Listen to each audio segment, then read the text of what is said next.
Morning, Mark. I'm really pleased to have you, and thank you for coming on to the Teacher's Point of View podcast.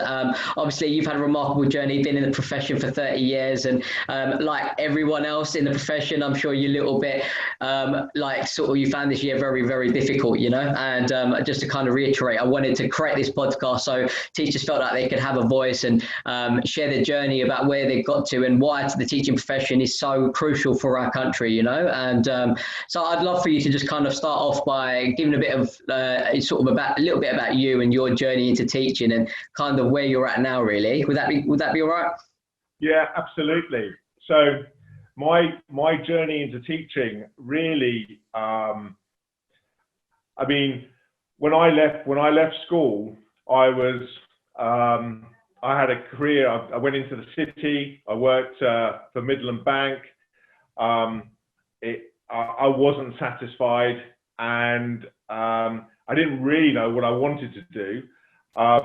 And there was a school that needed some rugby coaching. I'd played rugby at a particularly high level, so I got involved coaching children in this particular school at the weekends, and it became I actually ended up being a teacher assistant there, and I loved it.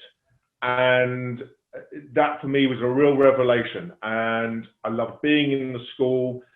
I loved working with the children. And then I thought, I need to go to university. I need to get my qualifications. And that's how I got into teaching. I've been a head now of four schools, and four very different schools. And I suppose my progression through the ranks, you know, from being a classroom teacher to head of department to being a member of SLT, that was I think fairly. It was a quick progression, but I worked with some remarkable heads, and I learned from them, and I felt, you know what, I really want to be on SLT. I want to be able to make a difference to the schools I work in. And I was fortunate to be able to be appointed as a head at the age of 35. That was a steep learning curve. I always felt, you know, interestingly, I felt as a deputy, I knew exactly all the answers to everything. And when I got to headship, I realized I didn't know any of the answers really. And I had to learn on the hoop a bit, but it's been a very rewarding job. And I would highly recommend it to anyone. I've loved my career. Yeah, I mean it's interesting you say that when you get to headship, and like even for me when I was a consultant and then first became manager, I used to look at my managers before and I used to be like, oh, you don't know what you're doing. If I was a manager, I'd do this. But when you actually like get there and you realize, you know what, there's so much more involved, isn't there? I mean, what was the biggest like thing for you that you were like taken back by, that you didn't realize that it was involved in being a head teacher? Well, I think as a deputy head, I saw things very much in black and white terms. There was a right and wrong way of doing things. And I couldn't ever understand why my head chose to do a different path from the one that I felt that he should have done. When I became a head, I realized actually there's quite a lot of gray areas. There's a lot of different issues that impact upon a decision that you're going to make, whether it be the budget, whether it be staffing, whether it be a parental issue. It's a much bigger picture. And I think that was the learning curve for me that was very steep, to understand actually there's not simply a right or wrong answer here. There are sometimes multifaceted approaches to an issue. And it's being able to take all of those considerations into account. I think, you know, my very first day of headship, walking into my office and then thinking that perhaps I needed to have the answer for absolutely everything, that was daunting. I now realize actually, you have a very good staff around you who can provide you with lots of the answers and support that you needed. But it can be a lonely job.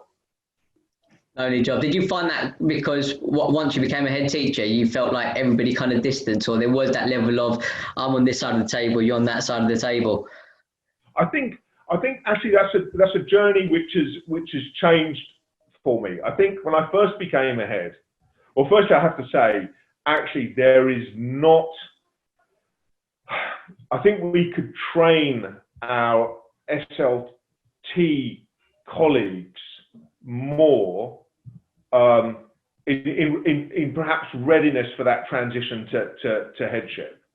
I don't think there's really the structures there that prepare you fully for the role at the top. But I think when I first became a head, I think for me it felt very lonely, because I felt that there was, now once I was the other side of the desk, I had to be distant from my staff. I had to know every single answer. I had to be seen as the expert on every single area. I think through 17 years of headship, my style of leadership has changed. I'm now far more willing, or I want to empower the staff that work for me. And trusting my staff, actually, that's a really important key, to trust my senior leaders, to trust my middle managers, because they're all professionals and actually they do the job brilliantly. And for me to actually say to them, well, look, I trust you to implement this. Can you do this for me?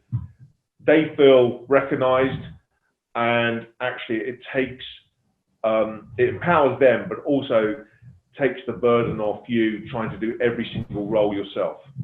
Yeah, absolutely. I mean, this word trust comes up quite a lot, actually, because there is this level of a lack of trust in the profession in some respects. Officers obviously come into schools and they kind of obviously inspect to make sure that you're doing your job correctly. And this is constant that we've got to check, like we're looking at people's stuff. And I think that's one of the reasons why retention problem is sometimes a problem within schools, because teachers feel unappreciated or undervalued by their obviously anyone above them. I mean, like there's probably head teachers that are listening to this and thinking, well, I trust my staff. I mean, like obviously I trust my staff, but what do you mean by that? Because it's a bit more deep, like thorough than that, isn't it? It's a little bit more deeper than that. You can't just say, well, I trust them, but then you're on their case. I mean, what do you actually mean about what kind of trusting them and letting them get on with it? Yeah, that's a really good question. I think it's, for me, if I have a member of staff who has a really good idea, they come to me and they say, do you know what, Mark, I'd really like to try this out. My response invariably will be, give it a go. Let's see what happens. If it doesn't go quite to plan, well, at least we tried it. I think it's giving my staff the safe space to try new things. I'm not going to be micromanaging them. I'm not going to be on their case all of the time. And they know that. And therefore, because they know that I'm not micromanaging them, because I allow them to take the risks within the classroom or implementing a new thing. Of course, this is something that we encourage our own children to do, to take risks within the classroom, to have a go. That's what I want from my teachers. And because they realise that I'm not going to be, bawling them out if they get it wrong, that's where the trust is. Mm-hmm. Because they can say, right, I want to try this. I know you're going to allow me to do it. Let's see how it goes. If it goes brilliantly, fantastic. If it doesn't go that well, what have we learned from it, and what can we do in the future to make sure it goes right? And I think that's what I mean by trust. Yeah, I think, you raised some really good points, and it's, I mean, I don't know how you feel about answering this, and if you feel a bit uncomfortable, that's absolutely fine. But I feel there's this big lack of trust from obviously the government in the way that the education system runs, and if we operate and adopt what you've just said in the way that you kind of structure your senior leadership, should we not have the same sort of level of trust between your employers and the teaching profession in some respects, because they don't trust you. I mean, you got upset to come in and ISI, and you obviously getting constantly observed, or I mean, there's a lot of pressure on you not to. I mean, they should just let you get on with your job. You're the specialist, right? I mean, Well, I think that to a certain extent there needs to be quality control. And actually, and this may sound odd, but I rather like ISI coming in because I feel that in terms of constructive criticism and being a critical friend, they have been very good. I found them to be very good. I think trust in terms of government. I mean, we've seen with the public exams at the end of last summer's public exams, how reluctant the government were in terms of allowing centre assessed grades. And there seemed to me a bit of a discord between the government saying, well, we trust the teachers to give the grades. I think that could have been handled better. I think in terms of trust as a profession, if you look at other countries, maybe Australia, Finland, there is an awful lot of trust in their teachers. I think the government here could actually work harder at building that trust with the profession, because if they value teachers, they valued schools, then the profession as a whole would be valued. Absolutely. I mean, sorry. No, go for it. So I think, yeah, there's work to be done in that, and I think over the course of the 30 years that I've been in the profession, I think that trust has eroded. Why do you think that is? Like, what do you think's been like the crucial change over the years to sort of minimise this trust?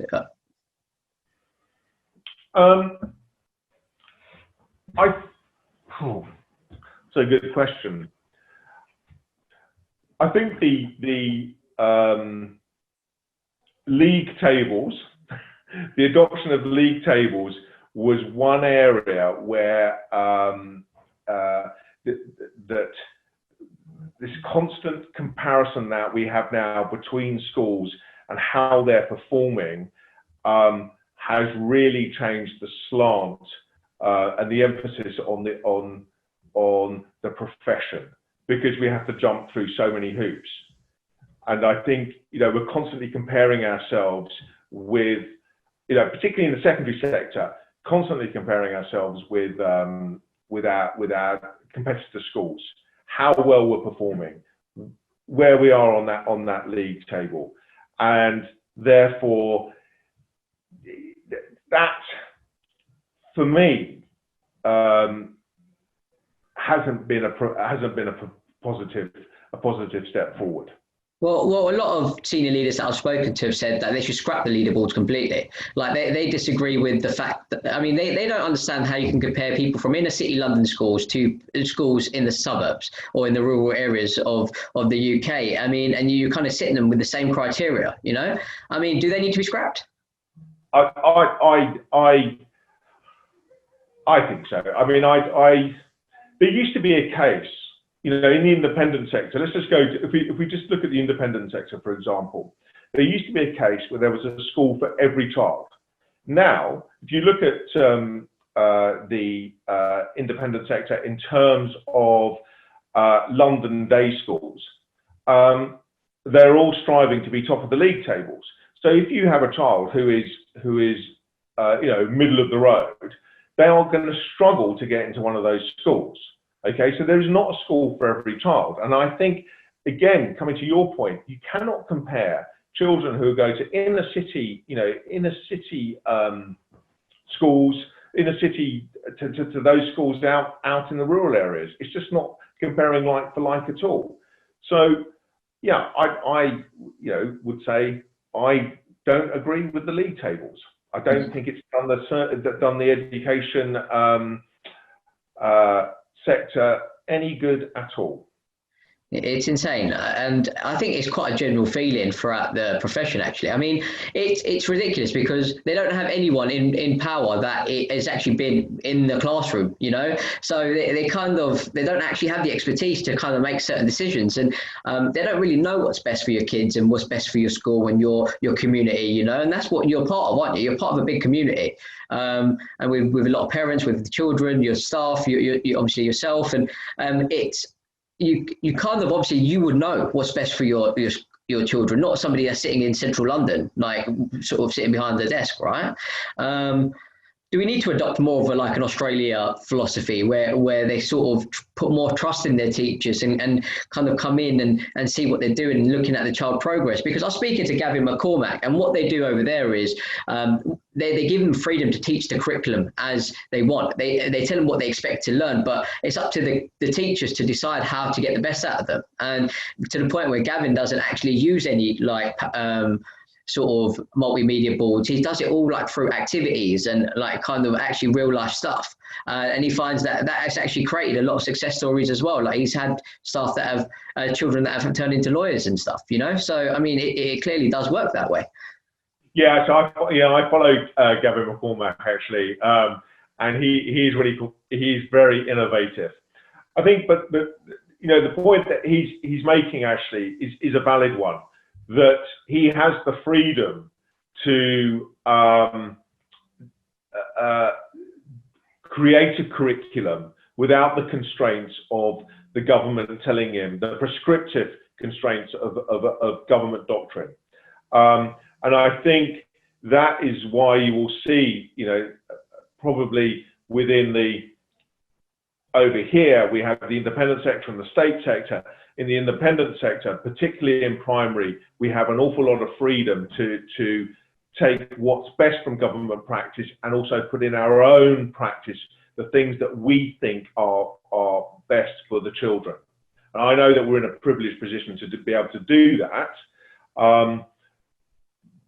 But we can, you know, this whole idea of having a prescriptive curriculum, it doesn't suit every child.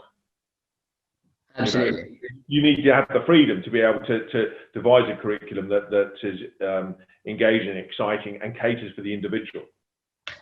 As educators, your job is to set these kids up for life. And even like Gavin, when I was speaking to him earlier today, and he was sort of mentioning, well, like you got to help the kid find its niche, you know, like I mean, that's your job as educators, to like help them be as successful as they can potentially be. And it's about helping them find that niche. I mean, if it's not maths, but it's just about helping them learn in the best way possible to them. And if you're following a curriculum that's generalized to the whole public, like how can you get the best out of these children? You have to work harder on differentiation, yes, but I mean, you're not allowed the freedom to actually design, like work in your own way and do what's best for these kids. Do you know what I mean? I completely agree. I think, you know, you're right. For us, it's not about simply about preparation for their next step in education or for the exams they're going to pass, which, you know, both of those are important, but also preparing them for life beyond school and into the world of work. And it's being able to give them good strategies that they're going to use beyond school, but also it's providing an education that drips those little bits of inspiration and opportunity that you see a child thinking, wow, that's something I want to explore further, and then having the passion and desire to do that, as well as the support from the school to allow them to do that. Because you never know where that little path is going to take them, and that is hugely important. Absolutely, and just to kind of obviously touch base on what you said a little bit earlier, just about you in the private sector, you get a little bit more freedom at primary school. I mean, obviously, if any teacher that's watching this from the public sector, I mean, they can probably feel a little bit of frustration from that, because it almost feels like the public sector teachers aren't trusted. I mean, that's what they'll probably take from that, compared to the private sector teachers. But some of these teachers, and I've spoken to a lot of them over the last 6 years, they would actually, they want to really work with these disadvantaged children to go, to make a difference, and they actually go above and beyond. So they're in their head, they're probably thinking, well, you know what, you guys have probably got it a little bit easier compared to them. And why aren't they trusted more to be able to do what's best for their kids, Because a lot of what they'll also say is a lot of people in power will probably come from privileged backgrounds. So how are they able to decide what's best for these disadvantaged children that they work with day in, day out? Yeah, that is a good point. And I do recognise that, from the side of the fence that I'm talking from, that we are very lucky to be able to have the freedom, particularly in primary. It's less so in secondary, where they're following GCSE and A-level syllabuses. But in primary, we certainly have that freedom. Look, I don't want to diminish the excellent work that my colleagues do within the state sector, because it is completely outstanding, and I have lots of praise for them. I think in terms of the freedom within the curriculum, and it is about trust. I think it absolutely is about trust. It's the government, whoever the government is at the time, saying, actually, this is broadly what we need to be covered, but we're going to allow you to cover it in the way that you see fit, and we trust you and your expertise and the training that you've had to deliver a fantastic curriculum. That's where we talk about trust. That's the dialogue that government needs to have with the profession, and it needs to put that trust back into the profession, because, as you quite rightly alluded to, there are lots of professionals who are leaving this profession because they don't feel trusted, and it's a crying shame that is the case. Because we need the profession, and it is, you're absolutely right. It's a shame, because we do need the profession, and we need to, ultimately, we need to do something now, and I think this podcast is, hopefully it's something that's going to help, because it's about creating the awareness for what teachers are doing at the moment and how important the profession is. And like we said it earlier, in other countries, it's valued as one of the most prestigious professions, equivalent to doctors and so forth. But over here, it's not valued, and that's because almost it comes from the government, doesn't it? And I almost feel like we, as a profession, would need to stand up and say, you know what, enough's enough. We need to take control of the curriculum back. We know what's best for our kids, and ultimately, you could tell us what you need us to teach, like you said, but we're going to do it in our way for what's best for our kids. How far are we from being able to reach that point? I think we're some way off from being able to reach that point. Yeah, and what do we need to do to make that happen? Well, I think there needs to be I'll come to that point in just a second. It's just occurred to me that I don't want to give the impression, to anyone who's watching this podcast, that teaching is because we want people to come into teaching. It is a fantastic job, and it is hugely rewarding. For whatever frustrations there are, actually, those frustrations are outweighed by seeing children, really fulfilling their potential and moving, from one goal to another. It is fantastic to see that, and you won't get a better job. But I think in terms of where we move forward and the government allow us the freedom to do the things that we want to do, there needs to be a better dialogue, particularly between educational leaders and government itself. And I think perhaps at the moment, there are just too many voices, whether it be the unions, whether it be the different teaching organisations, all trying to have their say, all have got different views. We need one voice, really, to represent the teaching profession with government. And at the moment, we haven't got that. Yeah, I mean, I think that you're not the first person to say that. Phil Sherrick said that to me a couple of weeks ago. I don't know if you saw his podcast last Friday, but he was saying something similar. I think there's so many voices in different unions, and the politicians almost play the unions like puppets because they can just get them. They can do whatever they want because the unions agree in themselves, you know. And it's very interesting you say that. I mean, but who's going to step up? You know, I know obviously Alison Peacock has started a Chartered College of Teaching, and she's doing a fantastic job. I know they're up to 40,000 members, but they're obviously it's still a long way to go, you know. But I mean, we do need to retain staff. Like recruitment retention is a massive problem in the industry, and this year is probably going to make it that much harder, you know, because it kind of this year has made it more apparent the frustrations. I mean, teachers have felt undervalued and underappreciated before, but this year extra, and it was more difficult before with the data sort of input they have to put, the sort of meeting the curriculum needs and the changing of the curriculum. I mean, they've changed the pupil progress, and there's so many changes constantly happening and legislation that the teacher profession has to adapt to. And I mean, you do some long hours at times, you know, and it's a vocation, isn't it? Like it's a full-on commitment, you know, and it is a full-on commitment. It is, yeah, definitely. It is a lifestyle that you choose to follow, rather than it's not a job, it's a vocation, it's a lifestyle, and but it's a very rewarding lifestyle, you know. And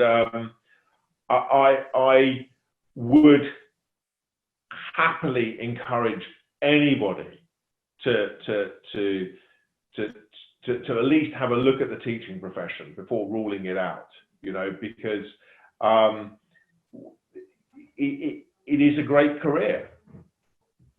I mean, you make a difference to children every single day, don't you? And that's the thing. And like I said sort of a little bit earlier in some of my other podcasts, it's you give them you sort of help them learn, but for some of these kids it's a safe place, it's where they get love, it's where their friends are, and it's where, you know, like it's a safe place for them, you know. And like you're there to be there for them, to nurture them and care for them every single day. And these are the future of our economy, you know, like these are future doctors and head teachers and lawyers, you know. And I mean, you do an amazing job, and it's about making a difference to these kids. And I hope people get into teaching for that reason and not for the holidays and stuff, you know, because you do make a massive difference.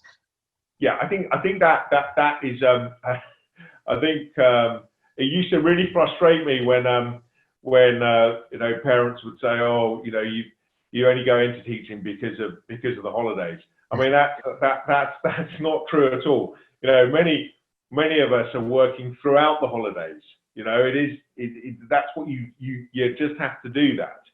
But I think in terms of that safe place that you described schools being, I mean, that was never more noticeable than at the end of lockdown, when children started coming back into schools, how they actually skipped into school. They wanted to be back in their environment, seeing friends, seeing their teachers, being back into as you said, the safe place of the school environment.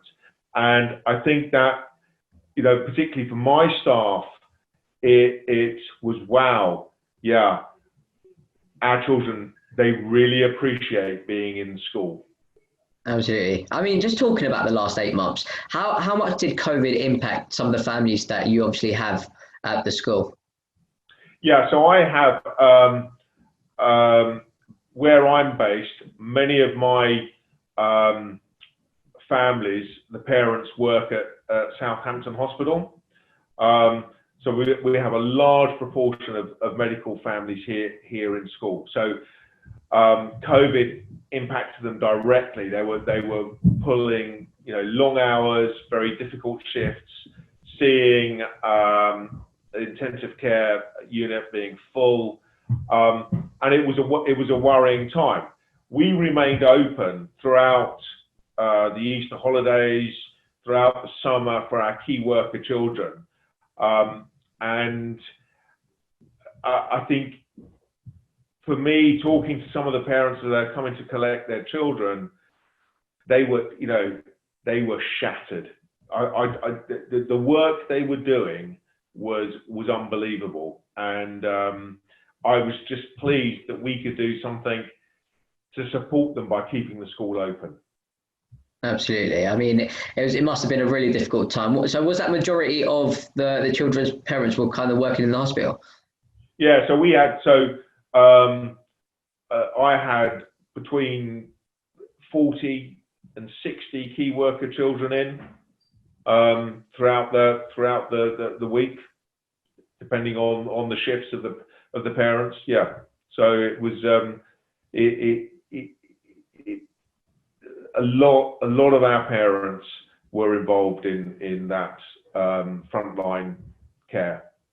And like, just when obviously we went into lockdown, like how did you find adapting to sort of the online teaching, and how difficult has it been over the course of this year for you?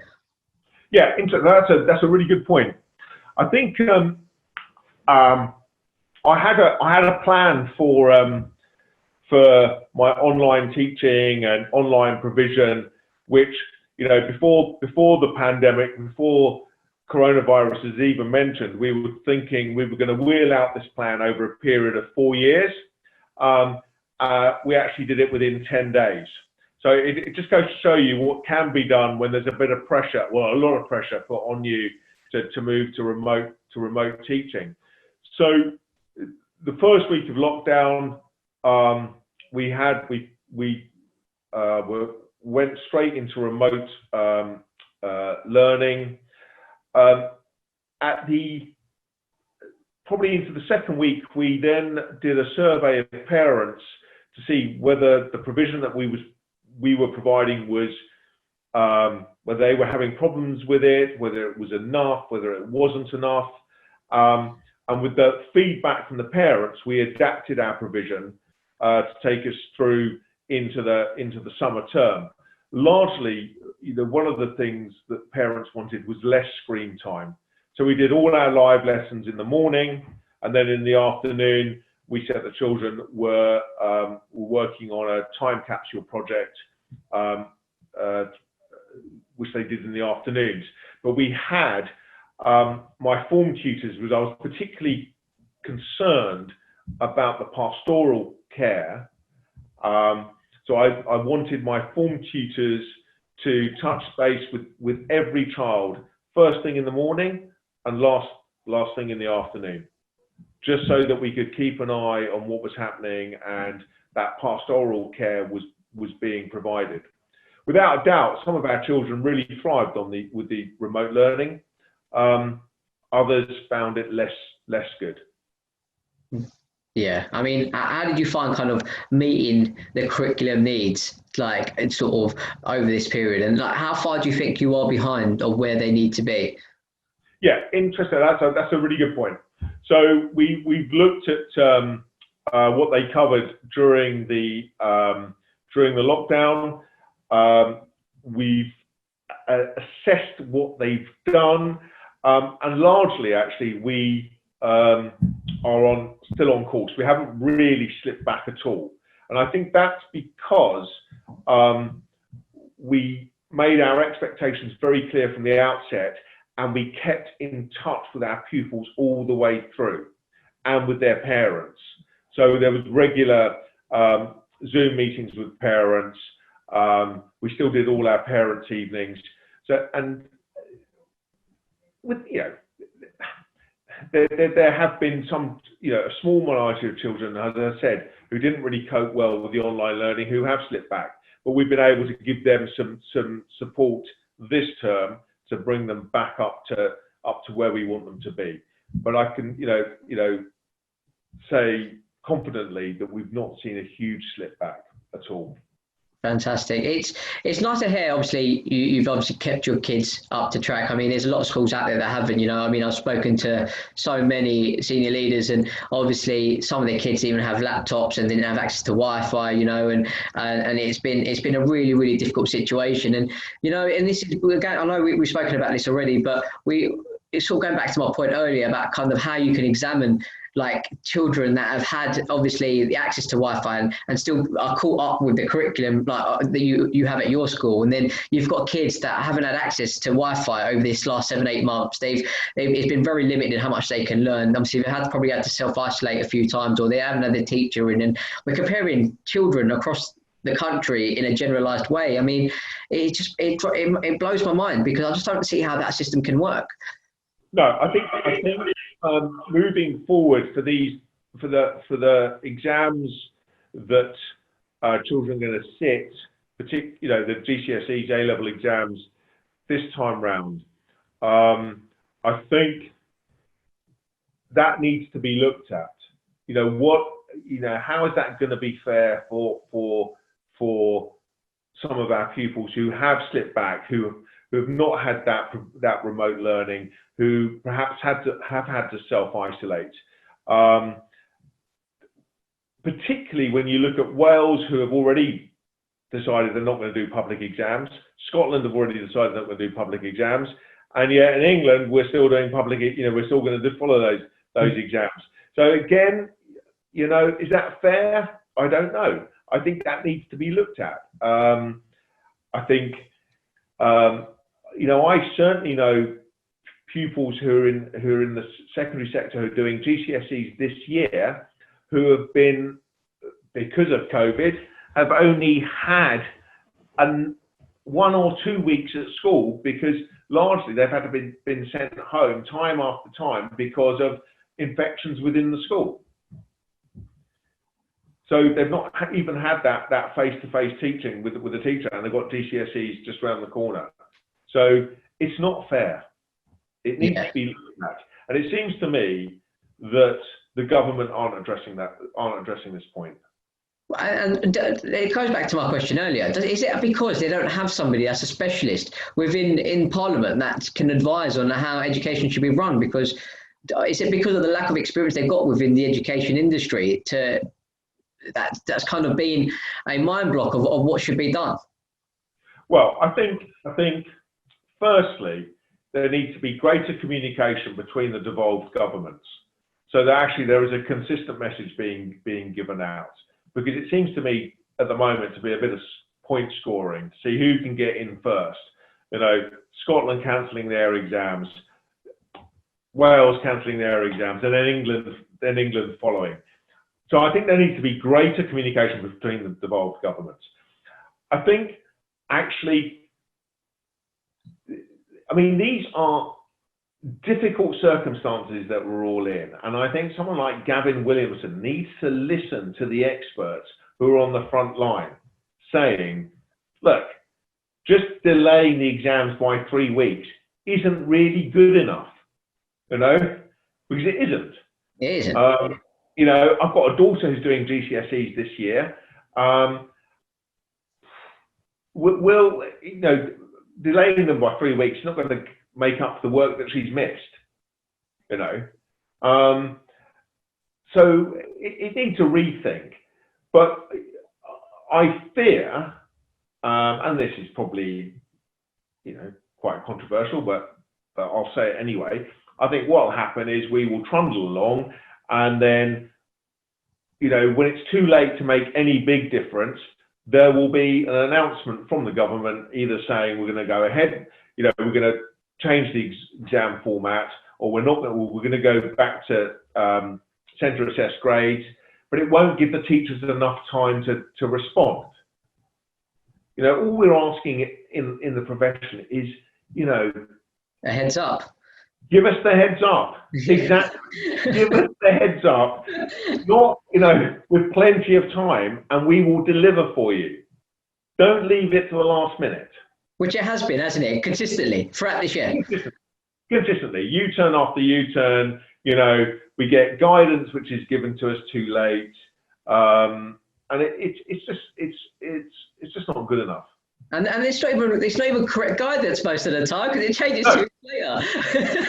It's not exactly. And look, I recognise these. And hindsight is a great thing. We can all look back and think, oh, right, actually, we'd have done it better. No government has been through a crisis like this before. But I do think, you know, we could actually be more, the government could be more proactive in the advice that it gives, and it could be more timely advice. That's all I ask for. Absolutely. I mean, you've got to literally adapt a whole school. You're talking about up to 1,800, 2,000 kids at times, Yeah. like within new legislation overnight. I mean, I've heard of legislation coming out on a Friday night and you have to get it done over the weekend, or like the day before half term, there was a new legislation that came out. They had to implement straight away or something like that. You know, I mean, it's bonkers. Like you've got a school to run, and these kids need stability and they need like sustainability, and you know, and it's about giving them that support. I mean, the schools in Australia only closed for 2 weeks this year. You know, and I mean, it's mental. I think also the people writing the advice for the school are people who are not in schools. You know.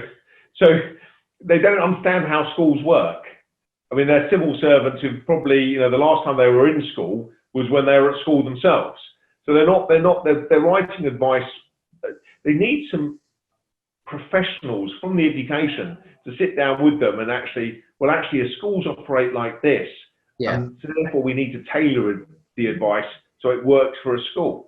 And this goes back to having that one voice, right? As in to sort of go in and say, no, this is what we need to do, and this is how we need to run our schools going forward. You know, I mean, and it goes back to like saying, well, how long is that going to take? The problem that we have in this country, unfortunately, is we leave it until we hit rock bottom.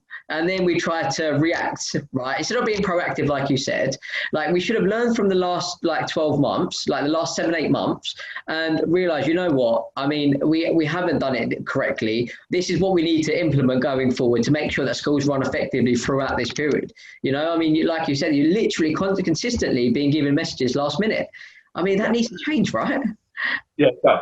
It does. It does need to change. It was, well, as you know, we both said, you need to be proactive. You need to be thinking ahead that down the line, this is probably what it's going to look like. So let's start thinking about that now, rather than leave it until May when we'll change all the parameters again for these exams, for example. You know, it's just not good enough. How dangerous would it be for the government to announce the exams are cancelled for summer? Because for some kids, they'll just stop doing work, won't they? Yeah, well, that I mean, that's a good point. I think in terms of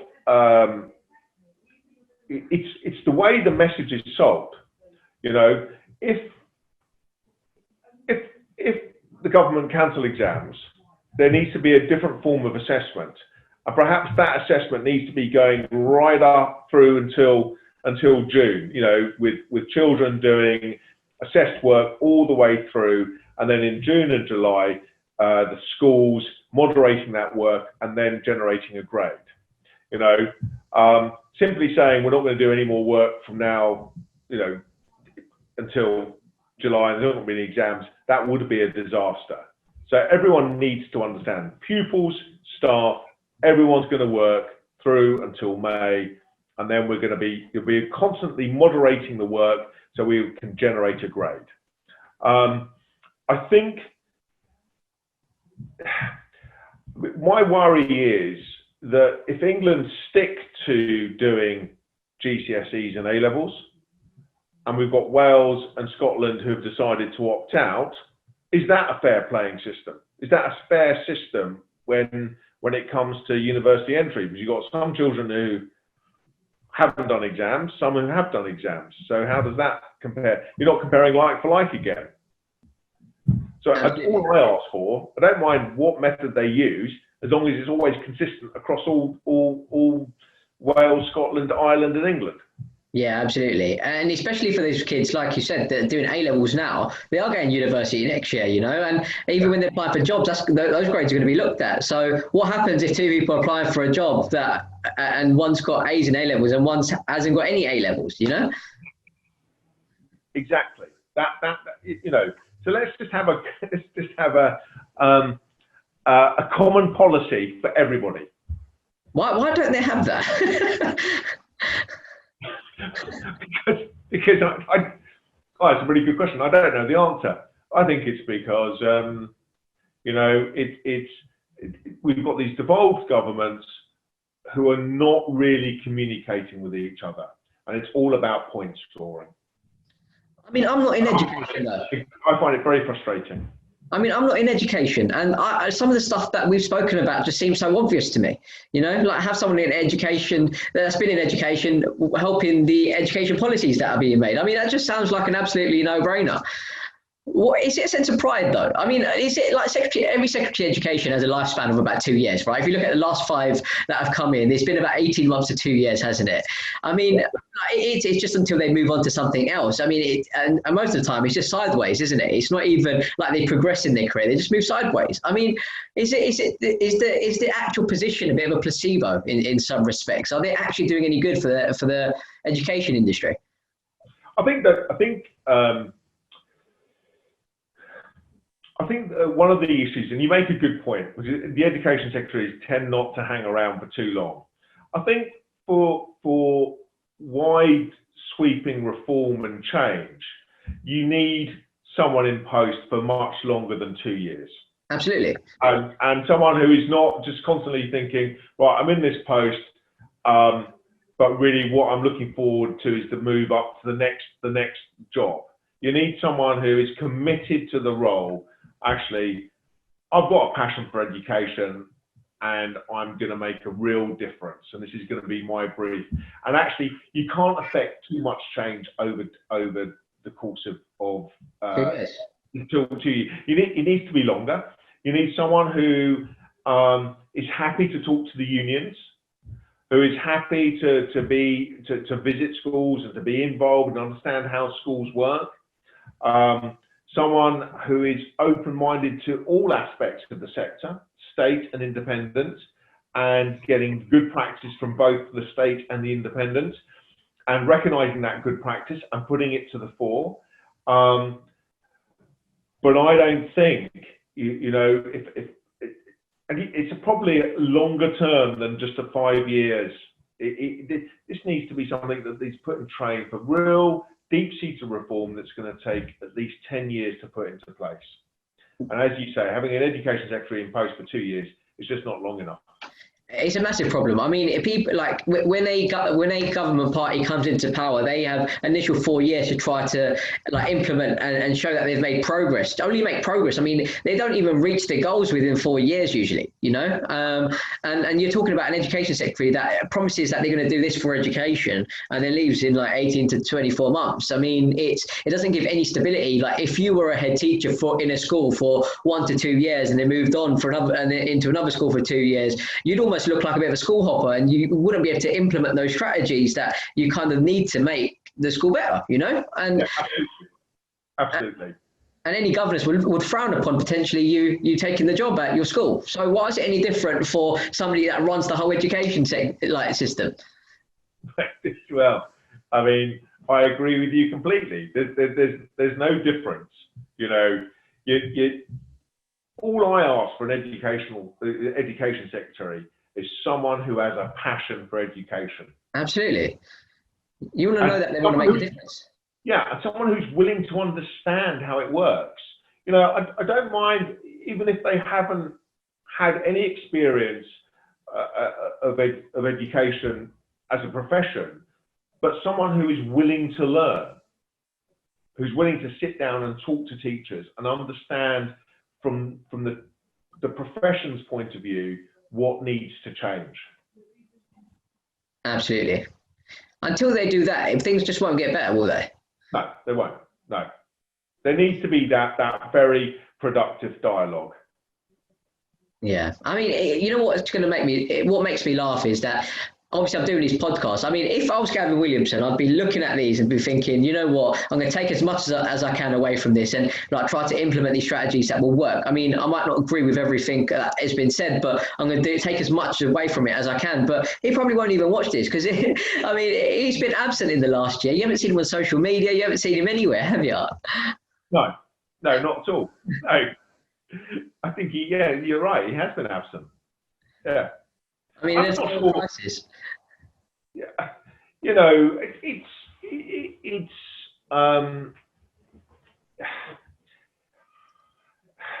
he, Gavin Williamson, he seems to be an education secretary who has been reactive rather than proactive. And of course, I can catch that in the terms of the pandemic. All right, these are very unusual circumstances, but he is reactive rather than planned proactively. Yeah. No, I doubt I would be the only person saying that. No, I agree. I mean, there's plenty of people saying that, and even people I've spoken to on my podcast. I mean, it seems to be like the general consensus. And you, at your time of need, like your senior leaders, like your deputies and your assistant heads, look up to you. You like, as a head, you want to have someone to look up to, knowing that you've got clear structure and a clear idea of where you're going and what is expected of you. I mean, I think some of the biggest problems humans have as a whole is not knowing where you stand with someone. And that's quite difficult to take. And I think the general profession is probably feeling that way. And ultimately, this is why I'm doing this podcast, is to obviously get the teacher's voice out there, because at the moment, like, this is big hoo-ha in the media and within politicians and about the education industry, and it's not really a fair representation of what's actually happening out there, is it? No, not at all. No, it's not the full accurate view of what is happening out here at all. I think the presentation of the profession through the media, through the government, is not accurate, and it's not a positive one either. In what way do you think that it's not been an accurate sort of view of what you guys have been doing at the moment? Well, I think it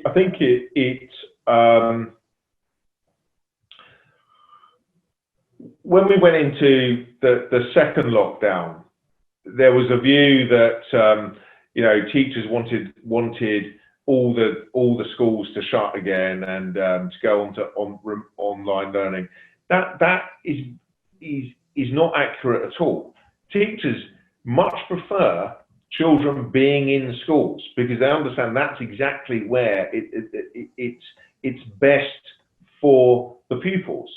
Being in school is absolutely the right thing. And I think there was a view wrongly put out there that actually teachers were quite keen to shut down schools again and go straight on to remote learning.